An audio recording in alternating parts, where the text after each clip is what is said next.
Thanks for joining me today. I'm so glad you're here. Today, we're talking about courage. But before we get into that, let's start with a time of worship. I'll see you after.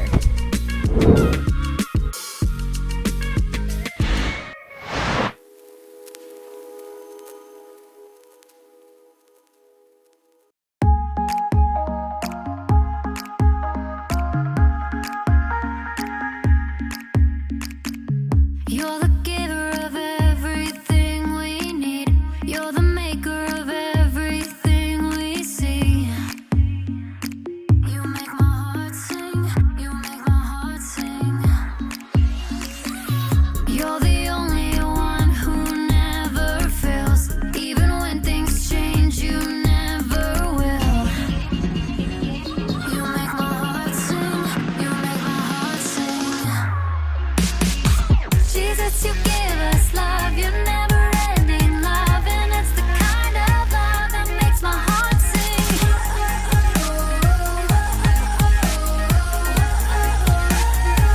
You make my heart sing. Jesus, you give us life, your never-ending life, and it's the kind of life that makes my heart sing.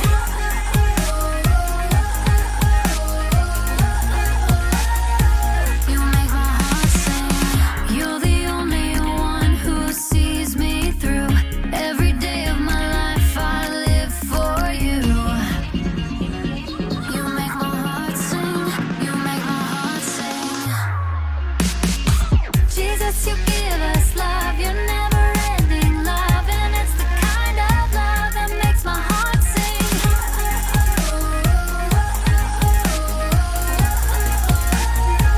You make my heart sing. Jesus, you give us life, your never-ending life, and it's the kind of life that makes my heart sing.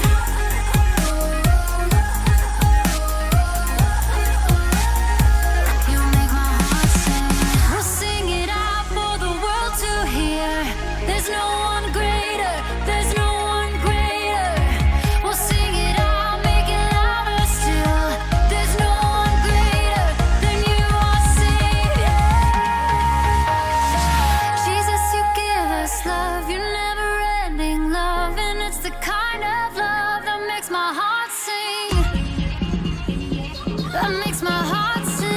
You make my heart sing. You make my heart sing. Jesus, you give us love, you never ending love, and it's the kind of love that makes my heart sing.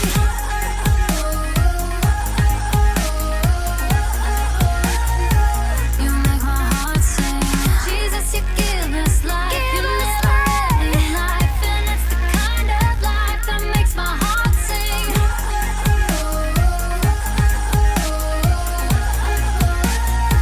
You make my heart sing. Today, we're playing a game called Would You Rather. I'm gonna go around and ask people some questions and see which option they would rather choose. Let's go!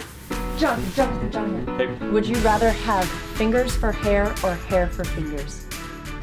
Oh, that is a good question. Probably fingers for hair, because then I feel like they wouldn't grow as much and I wouldn't have to get haircuts. Although Good answer. haircuts would be very painful. Ooh, yeah. All right, ask your family, would you rather have hair for fingers or fingers for hair?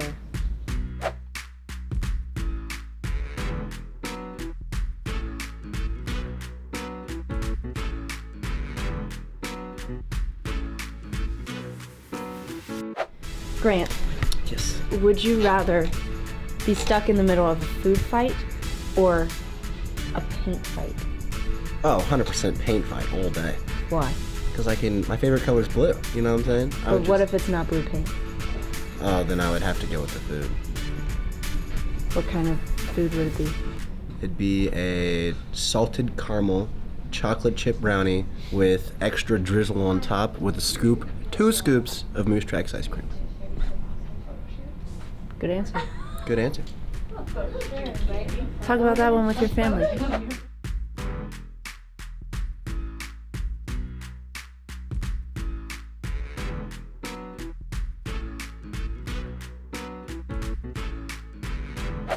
Megan, would you rather toot loudly but it doesn't smell, or toots silently, but it's deadly.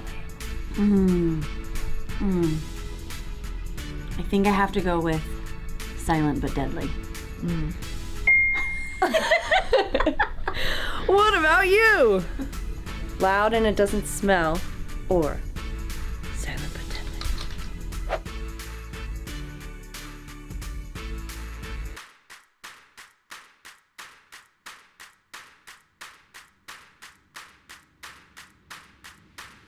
All right, this one's for you guys. Would you rather fight a giant with a slingshot or run away and hide? I'll tell you what, Story Lab has a Bible story about this exact situation for us. Let's see what happens. Welcome to Story Lab. This week, we're talking about courage, while we take a look at the story of a kid who landed a giant job. Oh, and we're also gonna be doing this.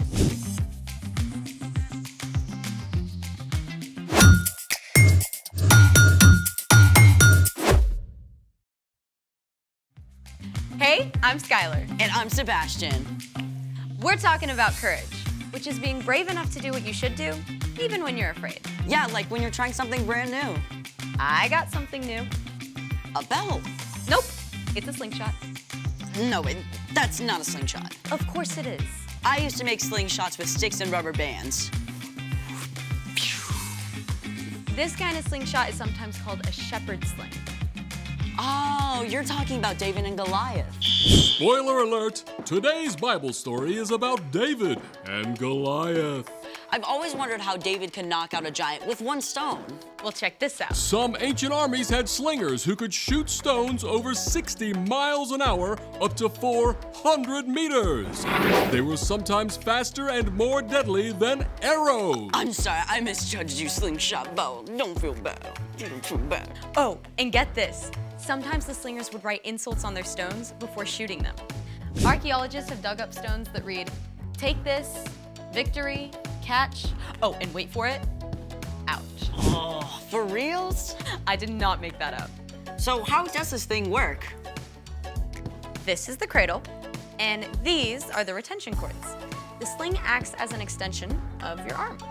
And when you place a stone in and spin it, the sling multiplies the force of your throw. We gotta try this out. Let's do it! Okay, you see that target? Yeah. Can you see through the guard? I can see. Okay, one of us is gonna hit that target. None of us are leaving here until one of us hits that target. We're gonna be here for a while. I'm gonna hit it. She's not gonna hit it. Okay, don't try this at home. We're in a professional story lab. True. Okay, first, you're gonna take your index finger and you're gonna put it through the loop. Okay, I got it. Got it? Okay. Then you're gonna grab onto this retention cord. Okay. Make sure you hold on tight. Then you're gonna place your stone in, and then you're gonna swing with a bunch of momentum from an underhand arc. All right. Once enough momentum is built, you're gonna release the retention cord. All right. Okay, ready? Hey, that was pretty close.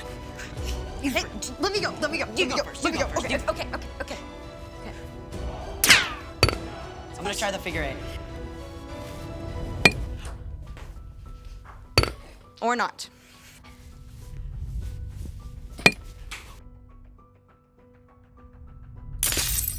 Way harder than it looks. I mean, David had all day, every day to practice in the fields. Which reminds me, it's time for... The story before the story. Today, we're in the 9th book of the Old Testament, 1 Samuel. God promised to bless the whole world through Abraham's family, the Israelites. God delivered them from slavery and led them through the desert to freedom in the land of Canaan. But the Israelites were like a yo-yo. They'd run to God and turn away from God. Run to God, turn away from God. Instead of trusting God to lead them, they begged for a king like the nations around them. And God gave them a king, Saul. But Saul turned his back on what God wanted too. Which is where our story starts. Take it away. Hey, Erica. Hey, everyone! At this time, one of the ways God spoke to the people was through a priest. The high priest Samuel had loved and listened to God since he was a young boy, and he was deeply saddened when he saw that King Saul was ignoring God. But God spoke to Samuel.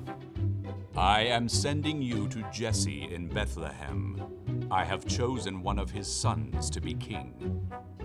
So Samuel was in a tricky position. Saul could have Samuel killed for anointing a new king, but Samuel chose to be brave and do exactly as God had told him. Samuel traveled to Bethlehem, where Jesse lived with his sons. The first son, Eliab, was tall and handsome and definitely looked like king material. And Samuel thought to himself, Oh, this has to be the one the Lord wants me to anoint for him. but God had something super important to say to Samuel. Do not consider how handsome or tall he is. I have not chosen him. People look at the outside of a person, but the Lord looks at what's in his heart. Jesse had 6 other sons stand right in front of Samuel, but even though they looked pretty kingly, God made it clear to Samuel. Well, God hasn't chosen them either.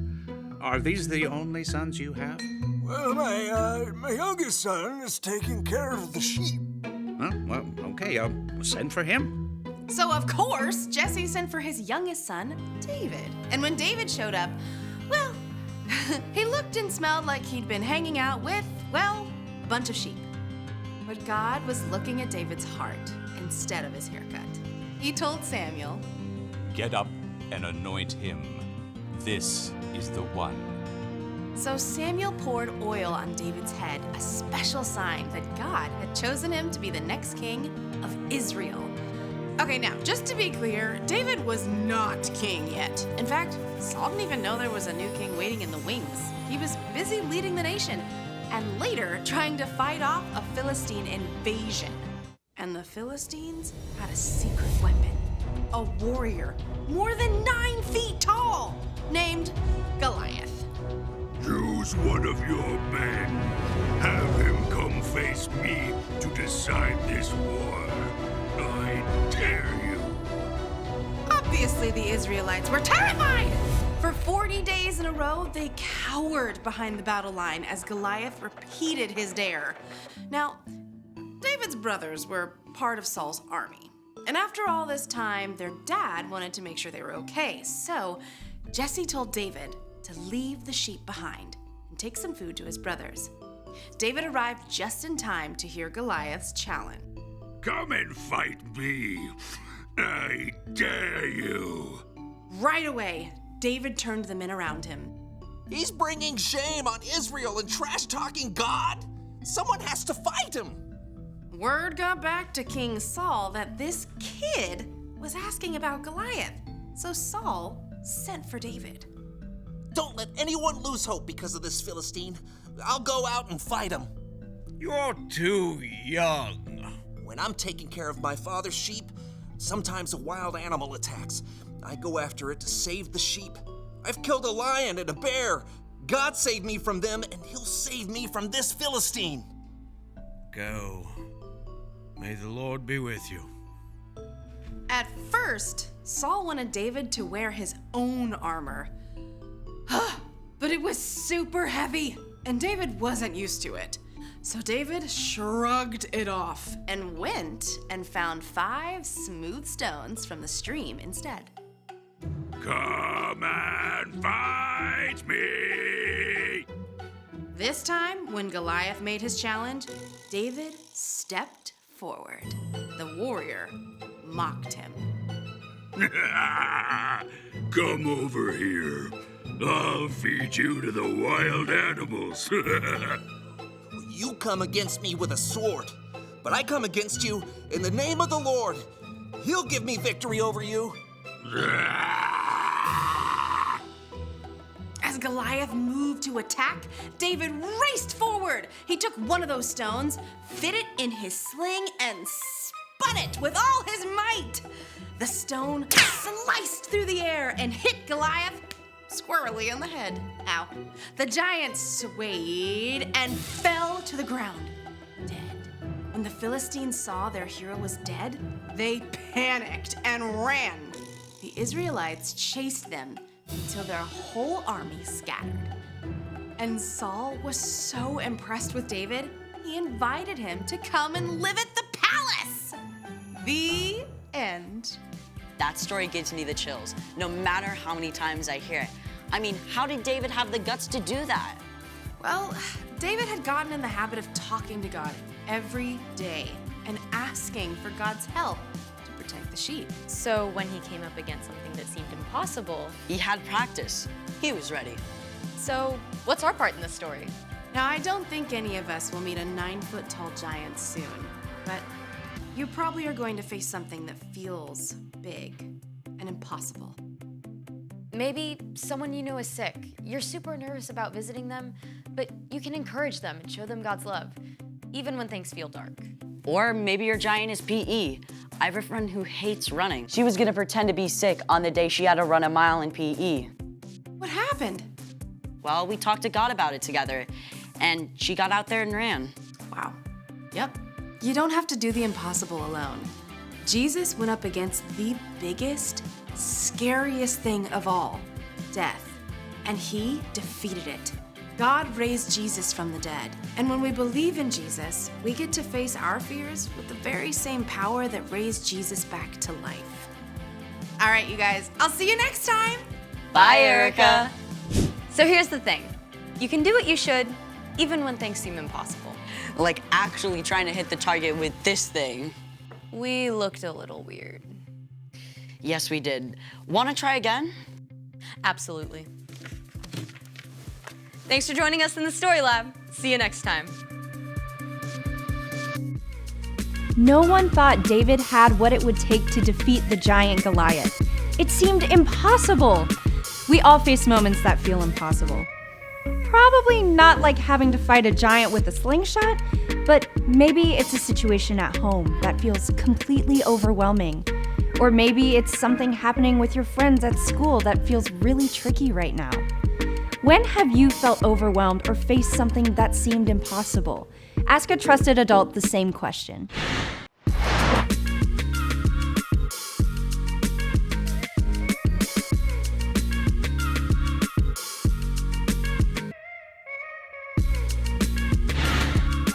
It's in these moments when things feel so overwhelming that you can remember how powerful God is, that God can literally do the impossible. So, next time you feel like you need some courage or help, talk to God about it. God will give you everything you need to face what you're going through. Let's pray right now. Get with your family and talk about times you may need God to give you the courage to do the impossible. Ask Him for that courage. I'll see you next time. Bye!